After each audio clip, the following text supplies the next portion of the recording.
안녕하세요, 흔들리자입니다. 오늘 영화 리뷰 시간에 준비한 작품은 일본 영화를 대표하는 거장인 감독 고레에다 히로카즈의 최신작인 영화 몬스터 괴물입니다.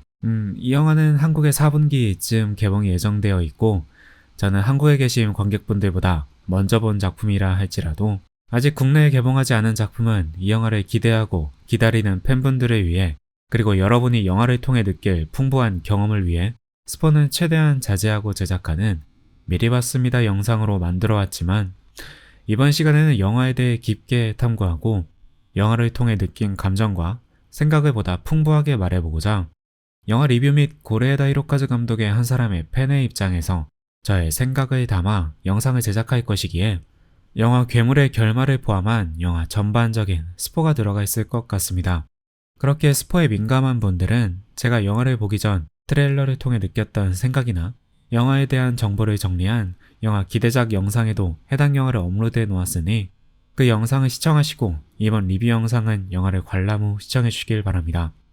먼저 이번 영화를 연출한 감독인 고레에다 히로카즈 감독에 대해 언급하지 않을 수 없을 것 같습니다. 이 감독은 한국에도 그리고 전 세계적으로도 두터운 팬층을 거느리고 있어 팬들로 하여금 매번 차기작을 기대하게 하는 감독 중 한 사람일 것이며, 현재 영화계의 흐름과는 다른 그들만의 독특한 영화 그리고 영상예술의 환경을 만든 최근에 일본 영화계에서 가장 빛나고 어떻게 보면 세계적인 흐름에 발맞추는 감독 중 한 사람이라고 할 수 있을 것 같은데요. 최근에는 하마구치 류스케라는 걸출한 감독이 등장해 차세대 일본 영화를 대표할 수 있는 거장이 될 것이다 라는 세간의 빠른 평가와 더불어 벌써부터 감독 고레에다 히로카즈와 비교하는 말들이 있지만, 제 생각에는 감독 하마구치 류스케가 고레에다 히로카즈와 어깨를 맞추려면 그가 10여 년간 꾸준히 드라이빙 마이카 같은 훌륭한 작품들을 만들어야 한다고 생각합니다. 20년 뒤에는 제가 두 감독에 대해 다른 생각을 가질 수 있겠지만 지금 두 감독을 비교하는 것은 좀 빠르다라는 생각을 들게 하는데요. 그만큼 30여 년이 가까운 시간 동안 본 감독 고레에다 히로카즈는 작품 속 차분한 색채감과 서정적인 느낌, 그리고 감독이 말하고자 하는 인물들 간의 연대와 가족, 그리고 죽음으로부터 남겨진 사람들이라는 큰 줄기로 일본 내에서 벌어진 이슈를 사소한 우리의 일상 속으로 끌어들여 그의 작품 세계로 우리를 인도해 본 감독이 가진 영화를 대하는 유연함으로 작품 속 위대한 순간을 포착하는 것이 제가 생각하는 그의 작품의 특징이라고 할 수 있을 텐데요. こんな先生がいる学校に子供預けられないでしょ。お母さん、僕はかわいそうじゃないよ。 미나토? 이번 영화 괴물을 70주년 시드니 필름 페스티벌을 통해 관람한 저는 해당 영화를 관람을 먼저 드는 생각은 놀랍다였습니다. 감독 고레에다 히로카즈의 작품인 디스턴스와 하나를 제외한 그의 다른 영화들을 어렸을 때에는 비디오를 빌리거나 좀 자라서는 영화관에서 보았기에 올바른 표현일지는 모르겠지만 작품 간의 비교를 해보자면 그가 일본에서 제작한 영화 아무도 모른다에서부터 어느 가족까지의 영화의 연장선이며 그의 작품의 색깔이 잘 묻어나는 느낌의 작품이었는데요. 해외에서 제작된 두 작품인 파비안느에 관한 진실과 작년 한국에서 제작된 영화 브로커의 아쉬움이 느껴지지 않는 영화라고 말씀드릴 수 있을 것 같습니다. 일단 1년 간격으로 개봉된 2022년 작품 브로커와 직접적인 비교를 할 수 있을 거라고 보이는데요. 영화 브로커 또한 훌륭한 영화였고 이 영화를 통해 한국 영화계의 얼굴 배우 송강호는 칸 영화제에서 나무주연상을 수상함으로써 의미 있는 영화였었지만, 본 감독의 작품을 줄지어놓고 영화 브로커를 생각한다면 균일하게 만들어져 높은 수준의 영화 예술을 뽐냈던 고레에다 히로카즈 감독의 영화들 사이에 뾰족하게 삐져나와 있는 영화라고 할 수 있을 것 같습니다. 감독 고레에다 히로카즈의 영화 하면 떠오르는 제 머릿속 이미지는 화창한 날 빛이 들어오는 유리창 안쪽에 비어있는 컵이나 반쯤 물이 차있는 컵이 생각나는데요. 그만큼 그의 영화들은 보다 직접적인 의미는 배제하고 덜어내는 것이 매력이었다고 생각합니다. 하지만 영화 브로커는 제게는 가득 차 보이는 컵으로 흘러 넘쳤다고 생각하는데요. 그렇기에 감독 고레에다 히로카즈의 영화 팬분들 중에서 작품에 대해 아쉬워하는 분들의 마음을 충분히 이해할 수 있었습니다. 이번 영화 몬스터는 다시 한번 감독의 홈그라운드인 일본으로 돌아와 비로소 그의 작품이 만들어졌다는 느낌이 들었는데요. 이 작품은 그의 필모그래피에서 제 생각에 가장 뜨겁고 감정적으로 강렬한 영화 같아 보였습니다. 영화 괴물은 일본의 6월 초에 정식 개봉해 이번 영화와 관련된 감독의 인터뷰도 일본 매체에 많이 있어 몇 개의 인터뷰를 찾아보니 해당 영화의 마지막 15분 분량을 감독의 의도대로 바꾸었고 그 마지막 15분이 가장 고레에다 히로카즈 감독만의 느낌이 많이 들어있어 정말 좋았는데요. 특히 마지막 한 장면은 영화 아무도 모른다의 한 장면을 생각나게 했었습니다. 저는 그의 최고작이 아직까지도 걸어도 라고 생각하는 입장에서 이번 영화가 그의 최고작은 아니라고 보이지만 감독 고레에다 히로카즈의 작품 세계가 그리웠던 분들에게는 만족감을 선사할 수 있는 영화라는 점에서 해당 영화를 영화관에서 보시는 것을 추천해드립니다. 이번 작품은 제작 당시 감독뿐만 아니라 각종 매체에서 각본과 음악 또한 각광을 받았었는데요. 제 저번 영상의 말을 빌려보자면 가히 일본 내에서 영화, 드라마, 음악을 대표하는 예술계의 거장들이 만든 작품이라고 말씀드릴 수 있을 것 같습니다. 먼저 이 작품의 각본가 사카모토 유지는 일본 드라마를 대표하는 각본가로서 영화 괴물로 이번 칸 영화제에서 각본상을 수상했으며 저번 영상에 제가 그의 화려한 필력과 잘 짜여진 각본을 기대한다는 말씀을 드렸는데 이번 영화 속에서도 저는 그가 마치 영화 속에서 춤을 추는 듯한 느낌을 받았습니다. 하지만 조금 아쉬운 것이 제가 만약 일본어를 잘했다면 미묘한 차이의 뉘앙스를 알아차려 영화의 깊이감에 대해 이해할 수 있었을 텐데 라는 느낌을 어쩔 수 없이 받았는데요. 영화 또한 원어민 정도로 하는 것이 아니기에 나중에 한국어로 잘 번역된 이번 영화를 다시 한번 본다면 해당 영화에 관해 또 다른 생각을 할 수 있게 되지 않을까라는 개인적인 아쉬움이 남았습니다. 또한 아마 여러분들이 기대하는 이번 작품에 수록된 영화 음악에 관해 말해봐야 할 것 같은데요. 이번 영화 음악에는 영화 음악계 그리고 아시아를 대표한다고 할 수 있는 전설적인 뮤지션 고 사카모토 류이치가 참여해 그가 타계하기 전 영화 음악으로서는 마지막 작품이 되었습니다. 영화를 보신 분들은 사카모토 류이치의 아쿠아의 여운이 가장 오래 남으시지 않을까 싶은데요.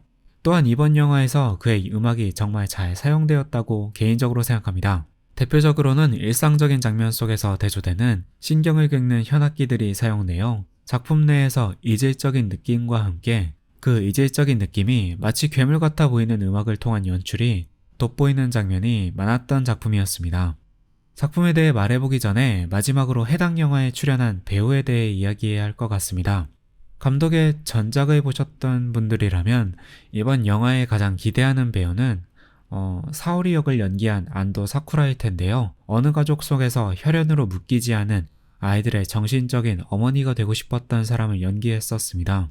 몇 년 전에 한국 예능에 출연한 감독 고레에다 히로카즈 말에 따르면 원래 그녀가 연기한 노부요라는 캐릭터는 그녀보다 나이가 많은 40대의 배우를 생각했으나 우연히 만난 그녀 안도 사쿠라라는 배우에게 빠져 캐릭터를 수정해 그녀가 맡게 되었다고 밝혔는데요. 마법 같은 장면이 많은 영화 어느 가족 중에서도 많은 분들의 뇌리에 남아있을 거라고 예상되는 취조실에서 형사 노부요에게 두 아이는 당신을 뭐라고 불렀어요? 라는 질문에 무너져 하염없이 눈물을 흘리는 장면은 이 영화를 통틀어 가장 기억에 남는 감정적인 씬이었습니다. 본작품 몬스터에서도 안도 사쿠라라는 배우는 아이를 홀로 키우는 어머니로 등장합니다. 그렇게 보면 사오리의 직업이 세탁소에서 일한다는 설정은 재밌게도 영화 어느 가족을 떠올리게 하기도 하고 전작 브로커의 배우 송강호가 연기한 상현이라는 캐릭터도 세탁소를 운영했던 것을 생각해보면 재미있어 보이기도 하는데요. 자신의 아이 미나토의 진실을 알고 싶어 아이의 학교에 방문해 고군분투하는 그녀의 캐릭터는 어느 가족의 노부요와 비교해봤을 때 존재감은 덜하다고 말씀드릴 수 있을 것 같습니다. 애초에 이번 작품의 감정선과 서사는 아이들에게 집중되어 있기에 그녀의 분량은 상대적으로 적지만 영화 초반 어머니의 시선으로 시작되는 영화 1막이라고 보이는 장면들 속에서 다른 배우들과 함께 있어도 그녀만 보이는 존재감은 역시 안도 사쿠라라는 생각을 하게 했습니다. 또한 이번 영화를 보기 전 제 개인적으로 가장 기대한 배우들은 아역 배우들이었는데요. 영화를 보고 나서 느낀 후기는 역시 기대했던 것만큼 배우들은 훌륭했다고 생각합니다. 미나토를 연기한 소야 쿠로가와와 요리를 연기한 하이라기 히나타는 적절한 캐스팅 같아 보였습니다. 영화 전반적으로 소야 쿠로가와라는 배우는 영화 아무도 모른다의 배우 유에 아기라가 연기한 아키라가 생각났으며 요리 역의 하이라기 히나타는 이 배역의 특성상 남자아이 같기도 하고 여자아이 같기도 한 중성적인 모습이 중요할 텐데 어떤 모습일 땐 남자아이 같기도 하고 또 어떤 모습은 여자아이 같기도 한 이중적인 이미지를 하고 있어 배역에 잘 붙는 캐스팅처럼 보였습니다. 자, 그럼 이제부터 영화에 대해 본격적으로 이야기를 해볼 텐데요. 위에서 이미 스포 경고를 해드렸지만 다시 한번 더 말씀드리자면 앞으로는 영화의 전반적인 내용과 더불어 결말까지 얘기할 생각입니다. 저는 해당 영화는 영화관에서 보는 것을 추천해드리기에 영화 몬스터에 대해 알고 봐도 상관없다고 생각하시는 분들이나 혹은 이미 이 영화를 보셨던 분에게 본 영상이 적합하다라는 것을 미리 말씀드립니다. 먼저 첫 번째 주제는 겹겹이 쌓여 비로소 완성되는 영화의 플롯이라고 정해봤습니다. 플롯의 구성은 3막 구성으로 총 3개의 각자 다른 영화 속 캐릭터의 시선으로 나뉘어져 있는데요. 모든 사건의 시작은 건물의 화재로부터 시작합니다. 각자 다른 상황과 위치에서 이 화재를 지켜보는 것을 시작으로 영화는 시작합니다. 첫 번째 시선이자 이야기는 미나토의 어머니 사오리의 이야기입니다. 1막을 아이를 보살피고 사랑하는 혈연관계인 어머니, 개인적이고 가장 가까운 사회적인 보호자의 시선으로도 볼 수 있을 것 같으며 아이에게도 선생님들에게도 진실을 요구하고 묻는 캐릭터라고 할 수 있을 것 같습니다. 하지만 끝까지 아이의 입을 통해서는 답을 듣지 못하는 어머니이며 그녀와 대척점에 있는 캐릭터는 시도 나카무라가 연기한 요리의 아버지일 텐데요. 그녀와 그의 가장 큰 차이점은 어머니는 질문하고 아버지는 답을 알고 있다는 차이일 것 같습니다. 미나토의 어머니 사오리는 아이의 이상행동을 아이에게 묻고 또 학교에 직접 방문하는 아이를 이해하려는 어머니이지만 요리의 아버지는 그의 입장에서 아이의 이상행동을 병으로 간주해 요리에게 주입시키고 치료받아야 한다고 세뇌시키며 폭행에 남성성을 주입하려 하는 등 아이가 남자아이처럼 행동하지 않는다라는 것에 너는 괴물이야. 너의 뇌는 돼지의 뇌로 바뀌었어. 라고 자신의 아이 요리에게 무정하며 폭력적인 아버지라는 점일 것 같습니다. 이 막은 호리 선생님의 이야기이고 그는 미나토와 요리의 담임 선생님이자 이 영화 속 시스템의 억울한 피해자라고 볼 수 있을 텐데요. 두 번째 시선의 호리 선생님은 어머니 사오리의 입장에서는 아이를 폭행한 가해자라고 생각했지만 사실 그는 영화 속에서 아이들을 진심으로 생각한 선생님이었으며 그의 반 학생인 요리가 미나토로부터 따돌림을 당하고 있다고 생각해 그의 행동을 타일르려 하지만 어느 날 미나토가 반에서 물건을 집어던지며 난동을 부리자 아이를 말리려 하다가 실수로 미나토를 때려 피를 흘리게 하고 이 사건을 계기로 그는 아이를 폭행한 선생님으로 낙인 찍히게 됩니다. 그는 선생님이라는 자리에서 파직당했고 미래를 꿈꾼 여자친구는 떠났으며 마을 커뮤니티에서는 아이를 때린 폭행범이 되었고 시스템으로부터는 희생자가 되게 됩니다. 교장 선생님의 말 중 실제로 무슨 일이 있었는지는 중요하지 않아요. 결과가 중요하지 라는 말이 지금 호리 선생님의 상황을 가장 잘 설명하는 것 같으며 영화 속 가장 큰 피해자가 되는 호리 선생님이 아이들의 마음을 알아차리는 중요한 역할을 하고 마지막 장면에서 어머니 사오리와 함께 아이들을 찾으러 폭풍우가 몰아쳐 산사태가 언제 일어나도 이상하지 않을 산으로 올라가 미나토와 요리만의 안식처인 버려진 기차로 향하게 됩니다. 3막 마지막 장은 미나토와 요리의 시선, 그 중에서도 미나토의 이야기인데요. 마지막 이야기는 미나토가 자신의 겁쟁이 같은 껍질을 깨고 나와 진짜 자신을 스스로 바라볼 수 있게 되는 그의 성장 이야기입니다. 미나토는 요리가 신경 쓰입니다. 아이들이 괴롭히는데 왜 싸우지 않는지, 하다못해 하지마 라는 말 한마디조차 하지 않는지 그가 신경 쓰이죠. 우연히 학교에서 물건을 정리하다가 요리와 단 둘이 있게 된 미나토. 그는 그와 몇 마디 주고받지만 다른 반 친구들에게는 나와 이야기했다고 말하지 말라고 하는 등 친구들 앞에서는 적절하게 거리를 두려고 하지만 미나토가 진짜로 이 영화 속에서 웃을 때에는 요리와 함께 있을 때였습니다.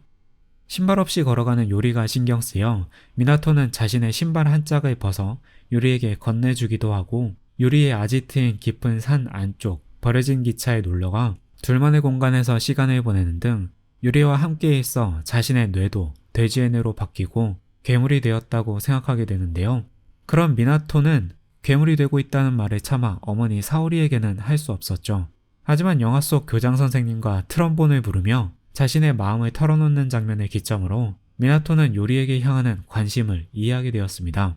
사실 미나토는 이전부터 자신이 요리를 좋아하고 있었다고 알고 있었던 것으로 보입니다.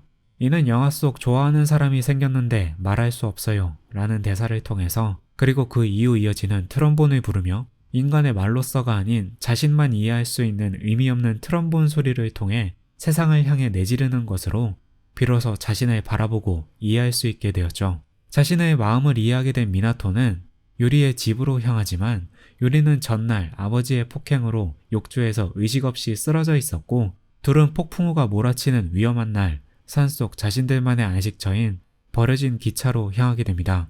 이 영화는 건물의 화재로 시작되어 폭풍으로 끝난 영화라고 볼 수 있을 것 같습니다. 각자 다른 상황에 처해 있는 영화 속 인물들은 아이들의 마음인 화재를 보았고 그 화재는 영화 속 시스템으로 대표되는 소방관들이 출동해 불을 진압하려 했지만 진압할 수 없어 새까맣게 재만 남기고 타버리게 되었죠. 그 후에 조용한 마을에 폭풍우가 몰아쳐 남아있는 재마저도 남기지 않고 휩쓸고 지나가 아이들의 마음을 어른들의 입장에서 알아차리는 데에는 늦었으며 어른들이 그저 화재를 바라만 보았듯이 이 상황을 바라만 봤다는 점과 그 아이들의 입을 통해서는 사실을 들을 수 없었다는 점에서 영화 속 어른들의 입장을 우리에게 대입시켜 본다면 이 영화는 우리의 실패로 보이고 현재 사회 시스템의 실패로 보였습니다.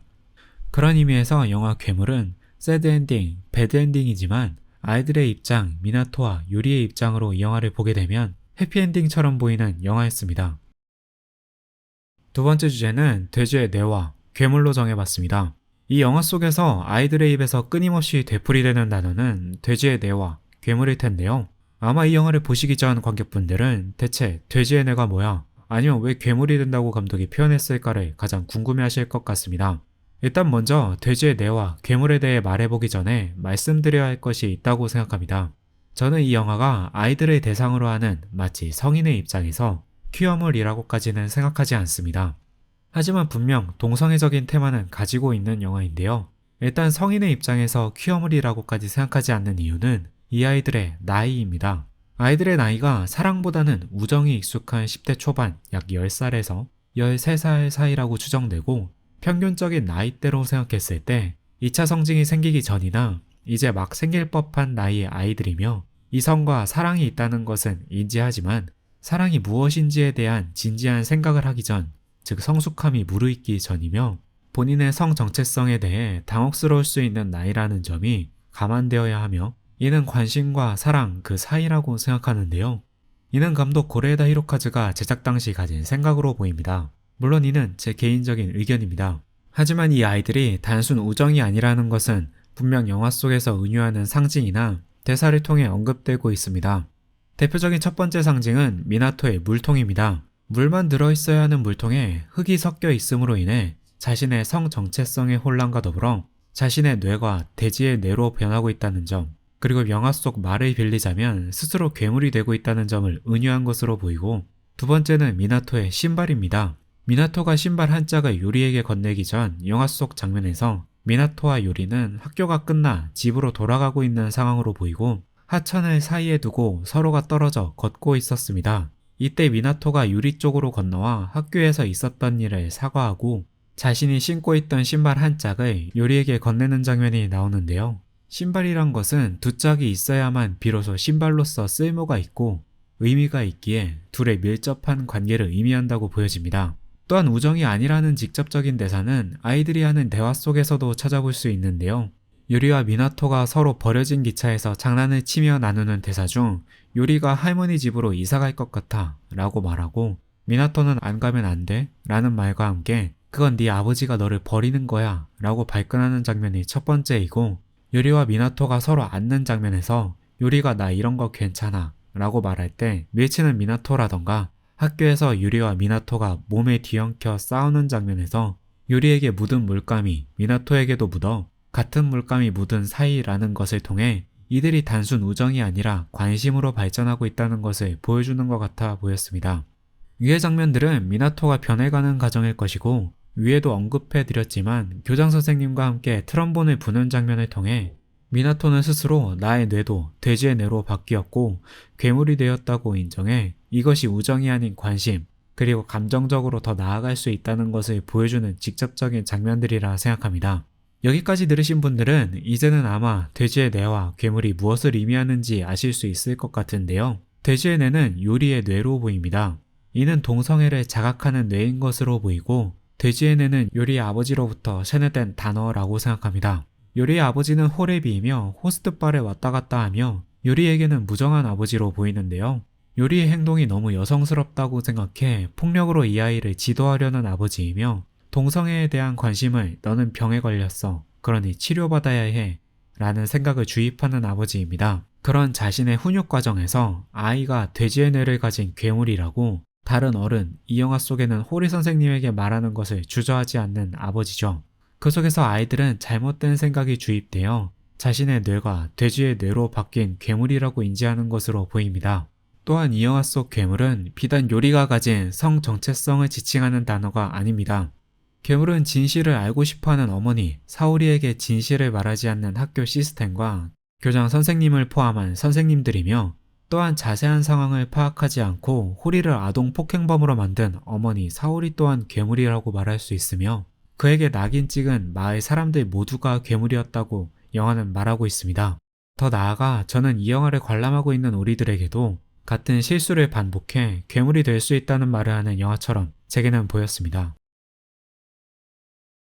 아이들인 미나토와 유리의 촬영 장면들은 학교와 집에서 촬영된 장면이 많이 있는데요. 학교와 집에서 이 아이들은 어려운 상황에 처해 있는 것으로 영화는 그리고 있습니다. 먼저 유리는 특히 감정적으로 신경 쓰고 있지 않지만 아버지의 학대와 같은 반 학생들의 따돌림으로 힘든 상황에 처해 있고 미나토는 유리에게 느끼는 감정으로 혼란스러우며 주변의 시선으로 인해 유리와는 거리를 두려고 하는데요.